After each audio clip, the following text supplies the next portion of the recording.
साथियों, यूसीए की इस ऑनलाइन प्लेटफॉर्म पर मैं प्रवीण श्रीमाली आप सभी का पुनः स्वागत करता हूं। पिछली कक्षा में अपन सबने पढ़ा था समास भाग प्रथम, पहला भाग पढ़ा था और जिसमें सामान्य रूप से समास का परिचय दिया था, कैसे समास की पहचान करनी है। सबसे महत्वपूर्ण ये प्रश्न था कि समास की पहचान कैसे करनी है, जिसको अपन ने सीखा था। देखिए भाग 2 में समास एक बार पुनः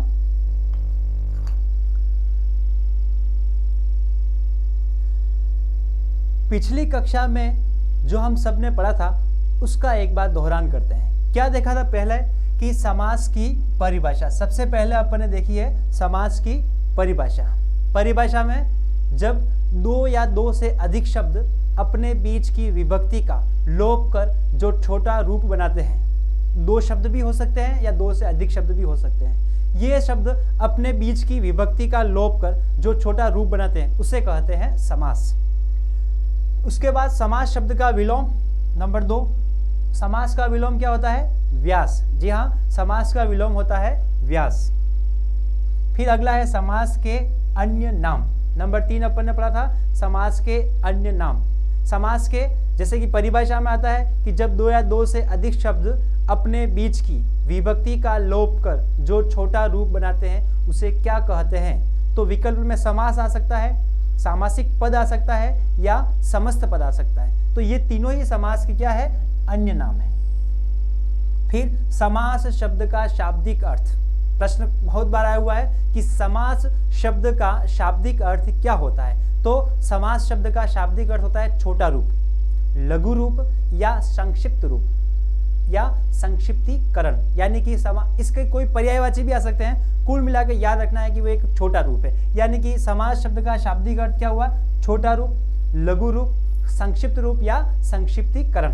तो ऐसा कोई प्रश्न आया तो ध्यान रखना है। इसके बाद पढ़ा था समास के प्रकार, समास के कितने प्रकार होते हैं। तो समास के कितने प्रकार होते हैं? 6 प्रकार होते हैं। लेकिन अगर प्रश्न आता है कि पदों की प्रधानता के आधार पर, पदों की प्रधानता के आधार पर समास के कितने प्रकार होते हैं, तो पदों की प्रधानता के आधार पर समास के कितने प्रकार होते हैं? 4। जी हाँ, पदों की प्रधानता के आधार पर समास के 4 प्रकार होते हैं और बाकी अगर पूछते हैं तो समास के 6 प्रकार। सामान्य रूप से प्रश्न आता है कि समास के कितने प्रकार होते हैं, तो 6 प्रकार होते हैं। और पदों की प्रधानता के, जैसा कि अभी एलडीसी में आया था, पदों की प्रधानता के आधार पर समास के कितने प्रकार होते हैं, तो वहां पर 4, विकल्प 6 भी आएगा और 4 भी आएगा, तब आपको 4 करना है। तो अपन ने पिछली कक्षा में पढ़ा है समास की परिभाषा, समास शब्द की परिभाषा क्या होती है। फिर समास के विलोम शब्द, समास शब्द का विलोम क्या होता है, वो समास के अन्य नाम और समास के शब्द का शाब्दिक अर्थ, समास के प्रकार और पदों की प्रधानता के आधार पर समास के प्रकार। पिछली कक्षा में जो पढ़ा है उसका थोड़ा दोहरान करते हैं कि कैसे समास की पहचान करनी, किसी शब्द में समास कौन सा है, इसकी पहचान का प्रश्न बहुत बार आता है कि कोई एक शब्द आ गया उसमें समास कौन सा है। तो मैंने सारांश में आप लोगों को बताया था, 1 या 2 विशेषताएं बताई थी कि कैसे समास को पहचानना है। तो आइए थोड़ा सा दोहरान करते हुए फिर आगे बढ़ते हैं। सबसे पहले बताया था विलोम। अगर किसी शब्द में आपको दिखता है कि वो एक दूसरे के विलोम है तो कौन सा समास होगा? पिछली कक्षा में पढ़ा था अपन ने, वह होगा द्वंद्व समास। अगर विलोम शब्द दिखते हैं, कैसे? जैसे कि एक शब्द है पाप और पुण्य, एक दूसरे के विलोम है, तो इसमें हो गया द्वंद्व समास। इसी तरह सुर का असुर, उन्नत का अवनत, खूब सारे शब्द हैं, वो अपन आगे चर्चा करेंगे। अभी फिर अगला शब्द है कि अगर पर्यायवाची शब्द आते हैं, अगर पर्यायवाची शब्द आते हैं उसमें कौन सा समास होगा, तो कौन सा समास होगा? बहुव्रीहि समास।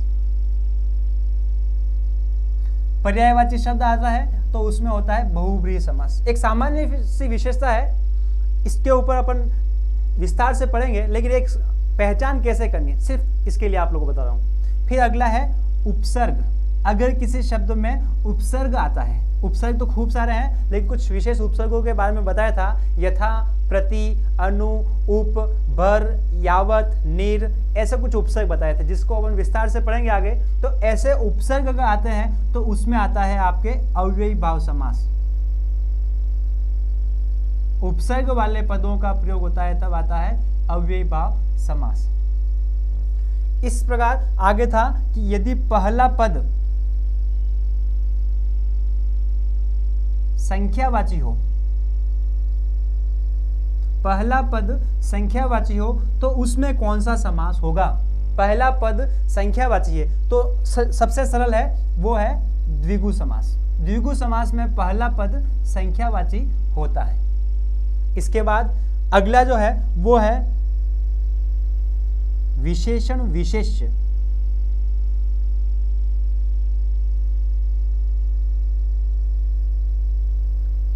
एक पद तो आते हैं विशेषण विशेष्य वाले और एक आता है उपमा उपमेय वाले।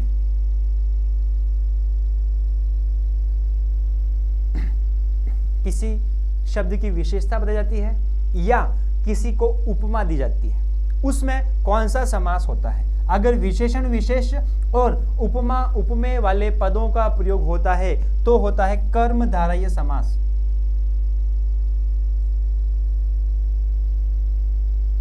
कर्मधारय समास। द्वंद्व समास नंबर 1, बहुव्रीहि समास नंबर 2, द्विगु समास नंबर 3, कर्मधारय समास नंबर 4 और अव्ययीभाव समास नंबर 5। एक अंतिम समास कि जब समास विग्रह करते हैं, जब समास को अलग अलग करते हैं सामासिक पदों को, तब उन दोनों पदों या दो या अधिक पदों के बीच में कारक चिन्ह, कारक की विभक्ति का प्रयोग होता है। तब कौन सा समास होता है, तो वहां होता है आपके तत्पुरुष समास।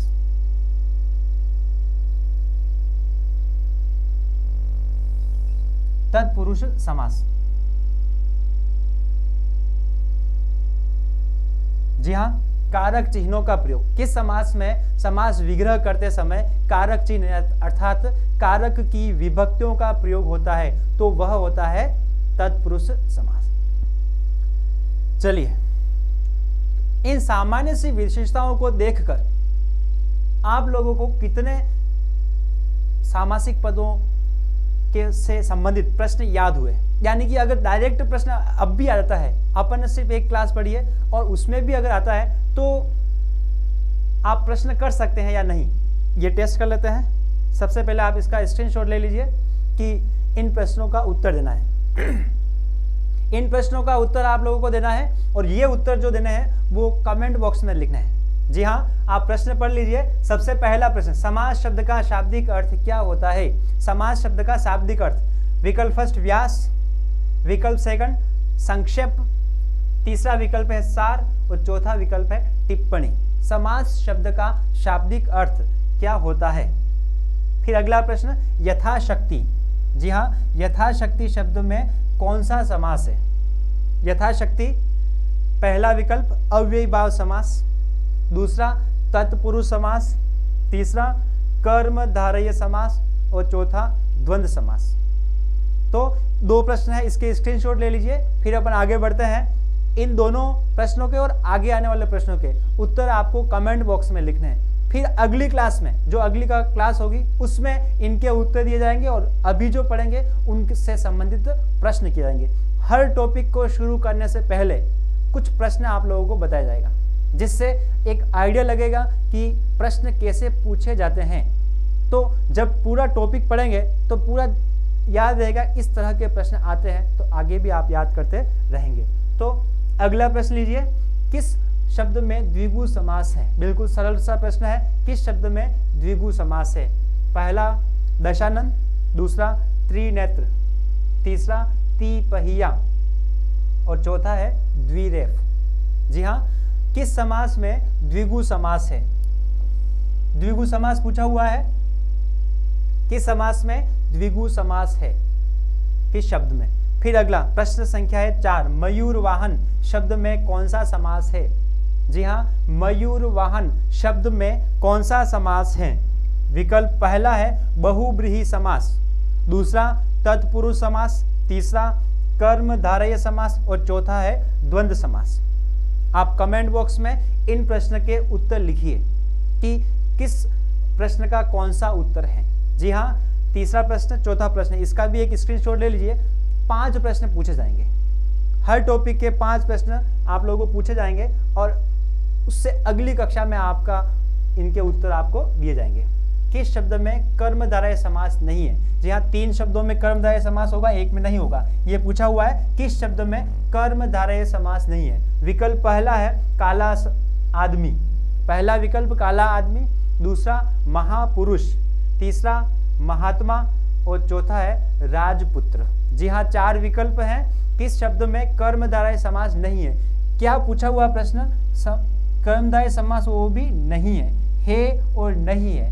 इनका आप थोड़ा ध्यान रखना, परीक्षा में गलती नहीं हो जाए कि किस शब्द में कर्मधारय समास नहीं को आपने पढ़ा नहीं और सीधा पढ़ लिया किस समास में कर्मधारय समास है, किस शब्द में, तो गलती हो सकती है। अब शुरू करते हैं विस्तार से।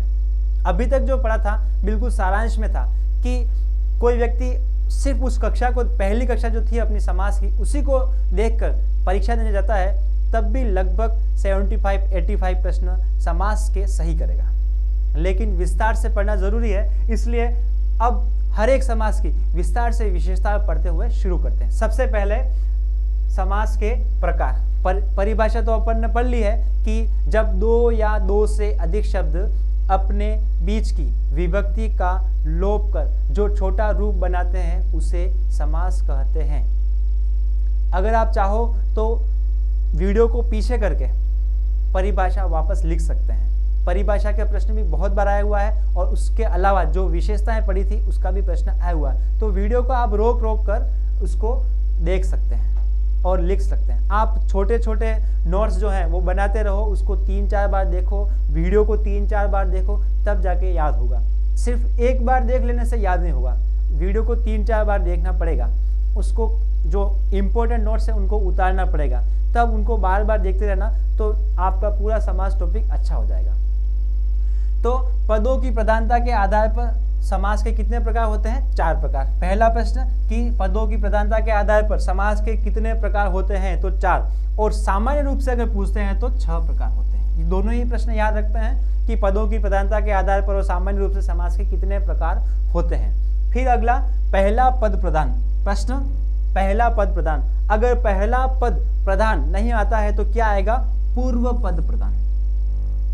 जो पद पहले आता है उसको कहते हैं पूर्व, और जो पद बाद में आता है उसको कहते हैं उत्तर पद। जैसे कि देखिए, जैसे आ गया राजपुत्र, इससे पहले वाले प्रश्न में विकल्प था राजपुत्र, या आ गया काला आदमी।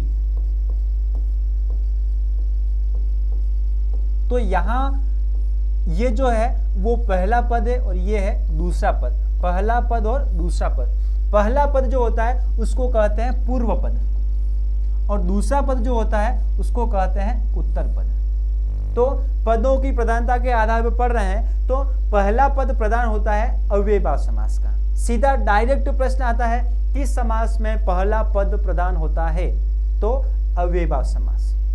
अ हिंदी वर्णमाला का पहला वर्ण और पहला अ से शुरू होने वाला समास पहला पद प्रधान। तो अव्ययीभाव समास पहला पद प्रधान। दूसरा पद प्रधान प्रश्न आता है किस, जो प्रश्न दूसरे पद से संबंधित आता है वो आएगा कि किस समास में पहला पद, किस समास में दूसरा पद प्रधान नहीं होता है? तो कर्मधारय समास, तत्पुरुष समास और द्विगु समास में होता है।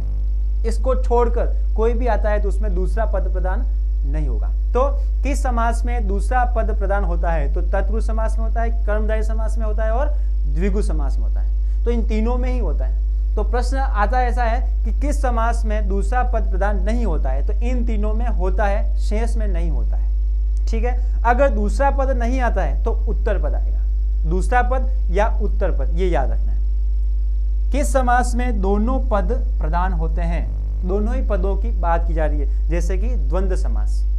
और अंतिम है अन्य पद प्रधान, वो है बहुब्रीहि समास। अन्य पद प्रधान से मतलब ये हुआ कि इसमें न तो पहला पद प्रधान होगा न दूसरा पद, यानी कि दोनों ही पद प्रधान नहीं होंगे। द्वंद्व समास में दोनों पद प्रधान होते हैं और बहुब्रीहि समास में दोनों पद प्रधान नहीं होते हैं। तो किस समास में दोनों ही पद प्रधान न होकर कोई अन्य पद प्रधान होता है तो वो होता है बहुब्रीहि समास। ठीक है, एक बार मैं पीछे लेता हूं। पदों की प्रधानता कैसे होती है? पदों की प्रधानता, पद प्रधान होता है, लेकिन पद कैसे प्रधान होता है? देखिए, जैसे मैंने कहा कि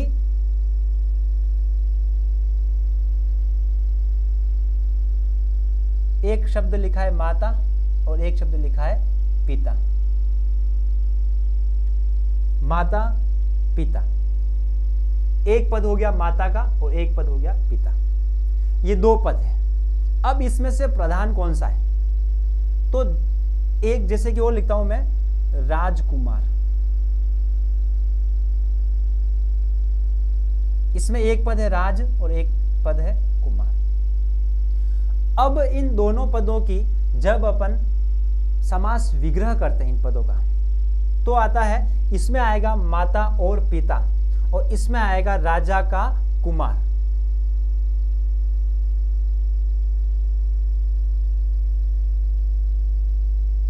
एक में आया माता और पिता, दोनों पदों के बीच में क्या लगा है?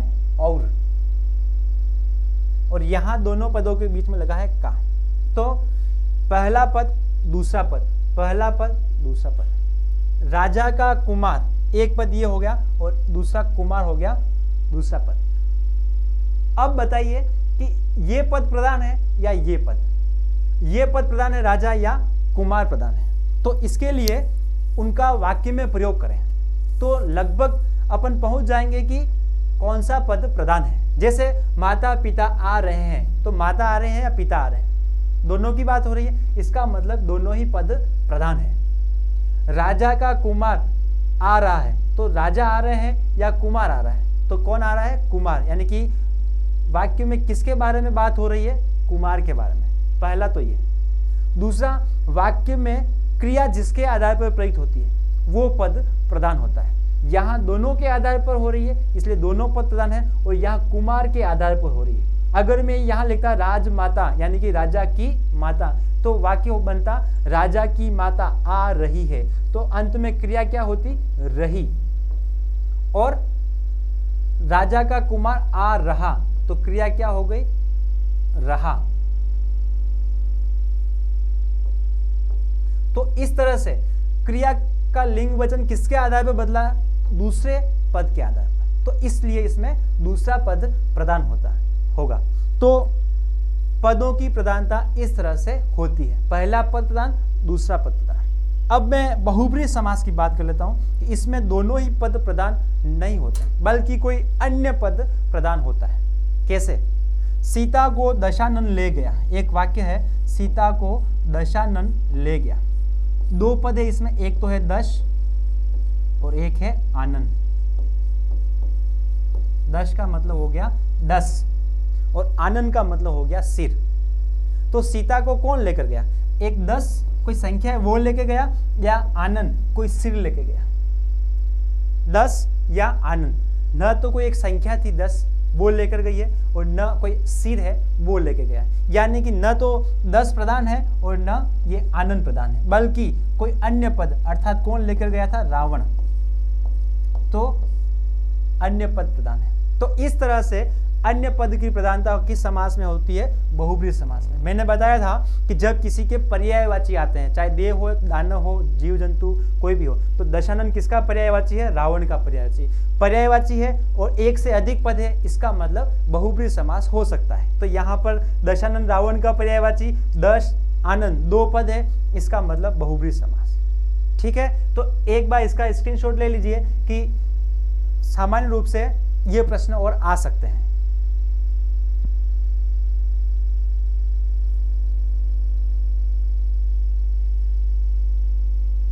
सबसे पहला समास अव्ययीभाव समास। अव्ययीभाव समास में प्रश्न क्या क्या बनेंगे? किस समास में पहला पद क्या होता है? प्रधान। किस समास में पहला पद प्रधान होता है? तो उत्तर आएगा अव्ययीभाव समास, एकमात्र समास जिसमें पहला पद प्रधान होता है। फिर अव्ययीभाव समास की पहचान कैसे करनी है? तो कुछ उपसर्ग बताए थे मैंने पहली क्लास में, वो आपको याद रखने। एक बार इसका स्क्रीनशॉट ले लीजिए, स्क्रीनशॉट ले लेना एक बार, वरना लाइन खिंच जाएगी, फिर साफ दिखेगा नहीं। तो पहला पद उपसर्ग होता है। इस समास की पहचान करनी है तो उपसर्ग कौन कौन से होते हैं ये याद रखने। अब इसमें शब्द हजारों बना सकते हैं, सिर्फ उपसर्ग याद रखने। ऐसे उपसर्ग कोई आते हैं इसका मतलब अव्ययभाव समास होगा। तो प्रति, यथा, अनु, उप, यावत, निर, अति, अ, आ, ब, बा, बे, अन, वि, भर, न, ना, उप आदि, ये कुछ उपसर्ग हैं, इनको आप ध्यान रखना। फिर दूसरा पद, पूरा पद अव्यय का कार्य करता है, यानी कि कोई शब्द आया जैसे प्रतिदिन,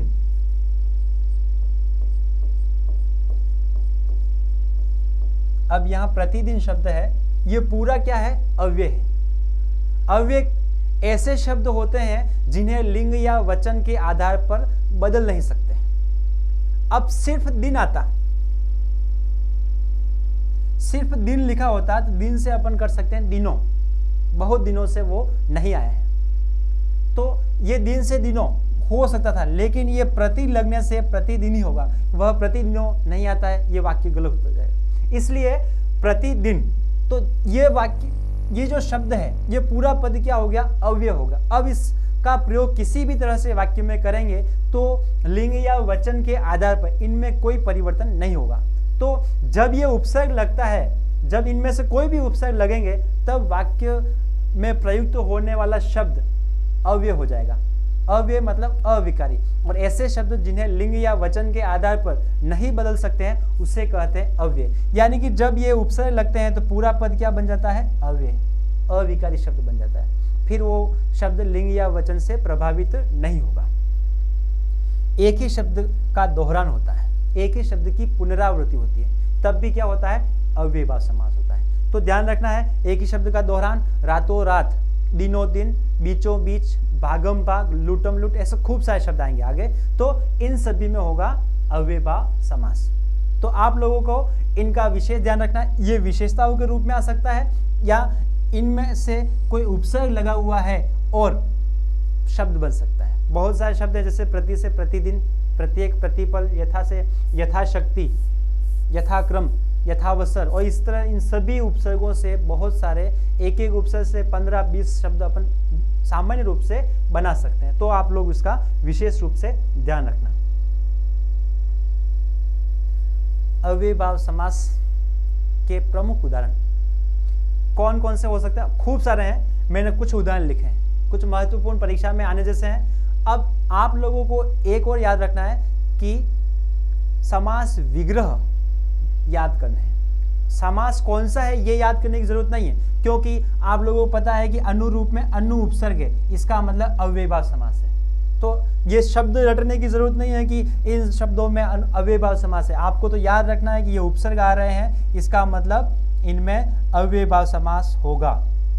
बस इतना सा याद रखना है कि उपसर्ग आ रहे हैं, इसका मतलब अव्ययभाव समास होगा।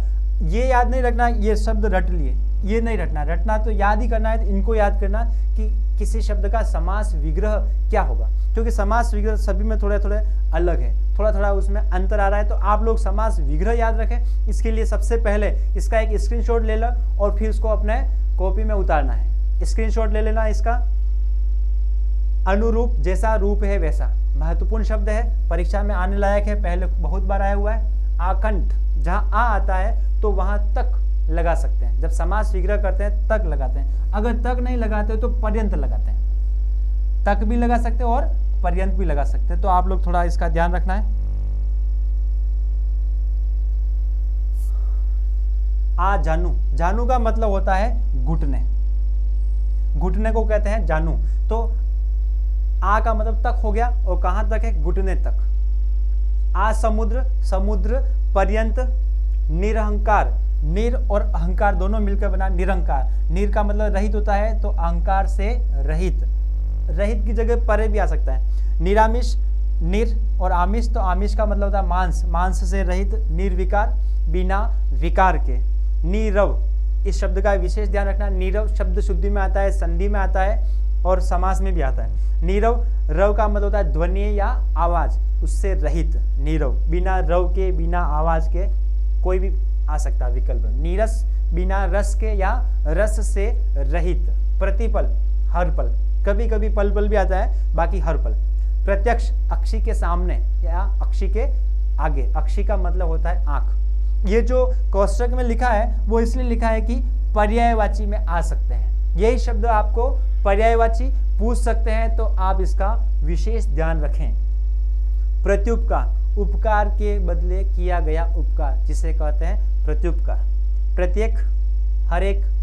दरअसल, असल में। दर उर्दू का उपसर्ग है और दर का मतलब होता है में। अब दर से दरमियान, दरअसल, दरखास्त, ऐसे कोई भी शब्द आ सकते हैं, याद रखना है उनमें अव्ययी भाव समास। फिर भर, पेट भरकर।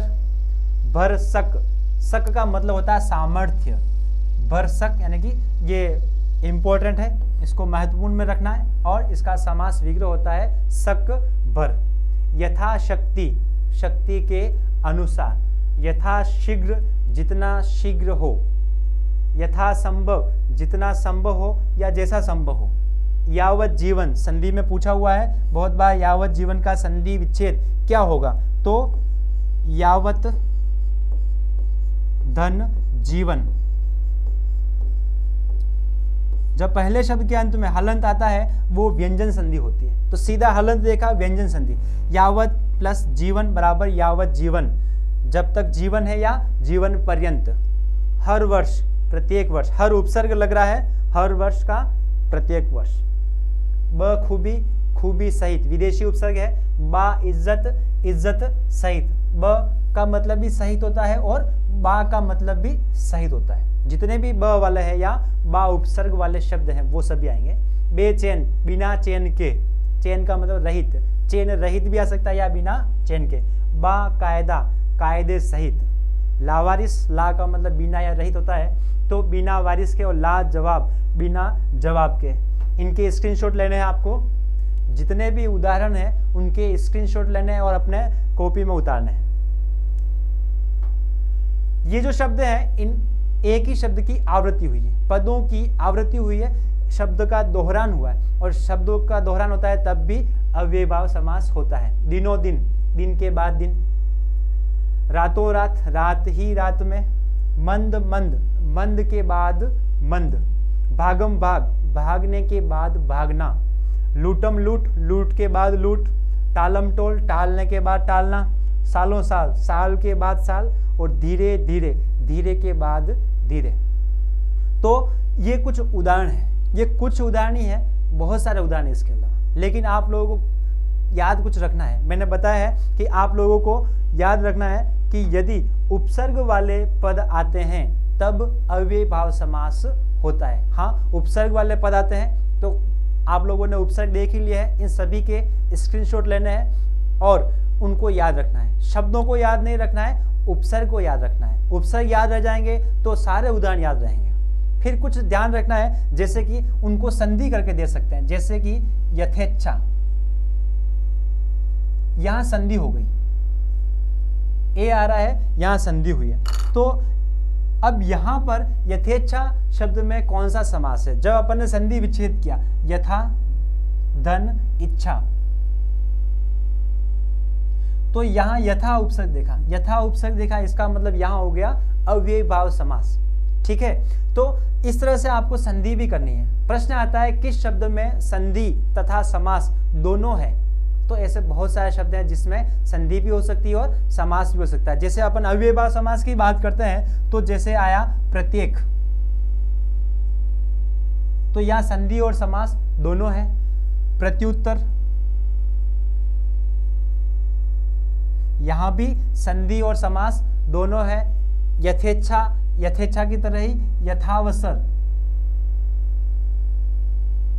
यहां भी संधि और समास दोनों है।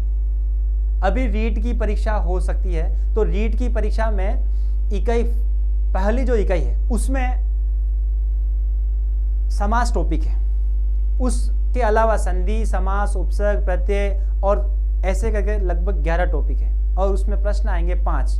तो ऐसी स्थिति में हो सकता है कि 2-3 टॉपिक को मिलाकर एक प्रश्न देवे। 2-3 टॉपिक को कैसे मिलाएंगे कि यहाँ यथावसर शब्द ही ले लूँ मैं, कि यथावसर शब्द के बारे में क्या क्या प्रश्न आ सकता है। तो यथावसर के लिए आ सकता है कि यथावसर शब्द में समास कौन सा है, यथा उपसर्ग आ रहा है इसलिए इसमें अव्ययभाव समास हो गया। यथावसर शब्द का संधि विच्छेद क्या होगा, तो यथा प्लस अवसर, जैसे यथा प्लस इच्छा यथेच्छा बना, इसी तरह यथा प्लस अवसर बराबर यथावसर, तो संधि हो गई दीर्घ संधि। इसके बाद यथावसर शब्द में कौन सा उपसर्ग है, तो यथा उपसर्ग हो गया। इस तरह से इन शब्दों में उपसर्ग है, संधि है और समास है, तो 3 टॉपिक का एक प्रश्न बन गया। तो इस तरह से 5 प्रश्न करेंगे। तो आप लोगों को विशेष याद रखना है कि शब्द में संधि भी है, समास भी है, कि शब्द में संधि समास उपसर्ग तीनों ही है। तो आप लोग इस तरह से याद रखना है। तो आगे अपन बहुत सारी चर्चा करेंगे। ये तो सिर्फ अव्ययभाव समास पढ़ा है। अगली कक्षा में द्वंद्व समास और शेष 4 और समास पढ़ेंगे। आप लोग इस वीडियो को 2 से 3 बार देखना और इसमें महत्वपूर्ण क्या है उस सबको नोट करते रहना है, क्योंकि सिर्फ वीडियो देखने से याद नहीं होगा, उसको आप नोट करेंगे, बार बार देखेंगे तो याद हो जाएगा। और हमारे UCA ऑनलाइन चैनल को लाइक करें, सब्सक्राइब करें और ज़्यादा से ज़्यादा विद्यार्थियों तक पहुंचाना है। ये अभी लॉकडाउन का समय चल रहा है, सब तरफ कोचिंग संस्थान, विद्यालय सभी बंद हैं, तो सभी को ज़्यादा से ज़्यादा लाभ हो, इसलिए आप सभी इस चैनल को ज़्यादा से ज़्यादा फैलाएं। धन्यवाद।